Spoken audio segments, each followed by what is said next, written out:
Mesdames et messieurs, chers collègues, chers critiques, parce que vous êtes nombreux aujourd'hui, chers professionnels du marché de l'art. Monsieur le Président de Beaux-Arts et Compagnie, Frédéric Jousset, et Monsieur le Directeur de la rédaction de Beaux-Arts, cher Fabrice Bousteau, et cher Jean-Baptiste Costa de Beauregard. Quel nom formidable. On a besoin d'un nom pareil aujourd'hui, sans doute. Je suis ravi d'être parmi vous ce matin pour cette deuxième édition de Art Market Day.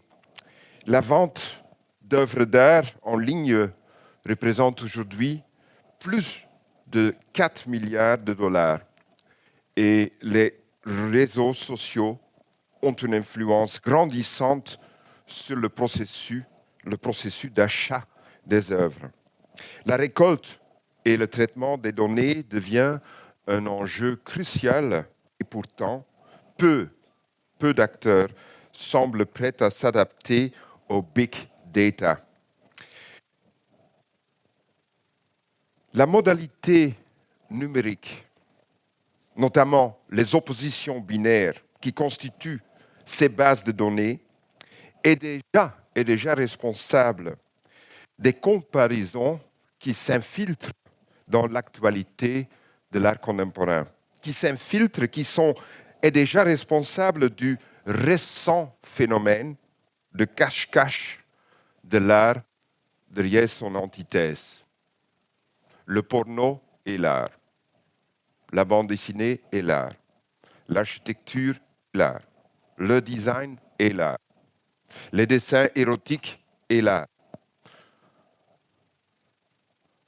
On peut aller, comme Hal Foster l'a dit dans Art Forum en 1996, d'une certaine forme de fétichisation anthropomorphique. Mais que dire enfin de l'incertitude que fait PC du Brexit, oui, baiser le Brexit, que fait PC le Brexit sur le marché de l'art. Et quand je dis Brexit, il faut quand même aussi parler des émeutes à Hong Kong. Cette semaine ou la semaine prochaine se décide si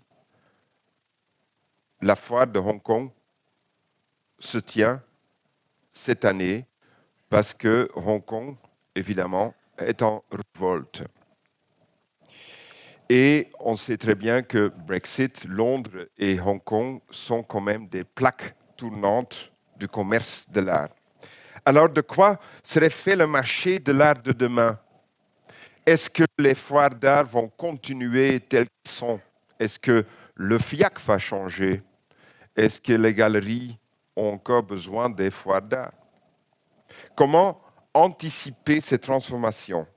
La production d'œuvres numériques et l'utilisation de la blockchain soulèvent d'autres questions encore. Peut-on posséder ce qui est virtuel?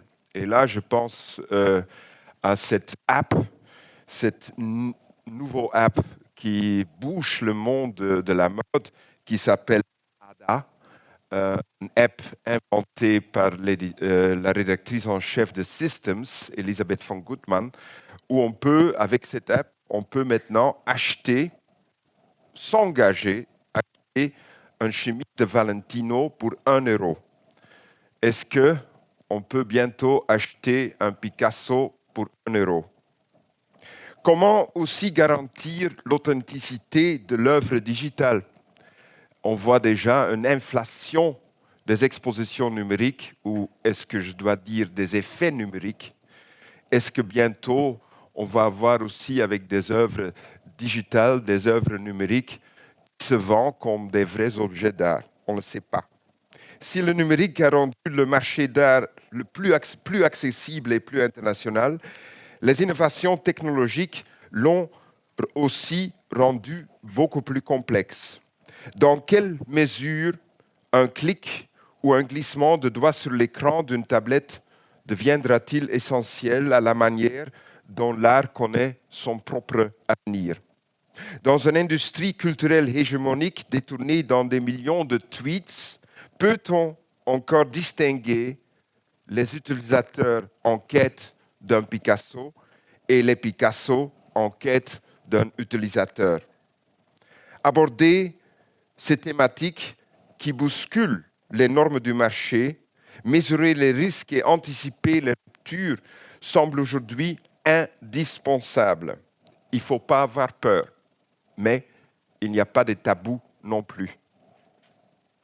Je remercie donc Fabrice Bousteau et ses équipes pour cette très belle initiative, cette initiative nécessaire, et je suis très heureux que le Grand Palais, qui défend une culture dilatée, soit le théâtre aujourd'hui de ces débats. Bonne journée à toutes et à tous. Merci.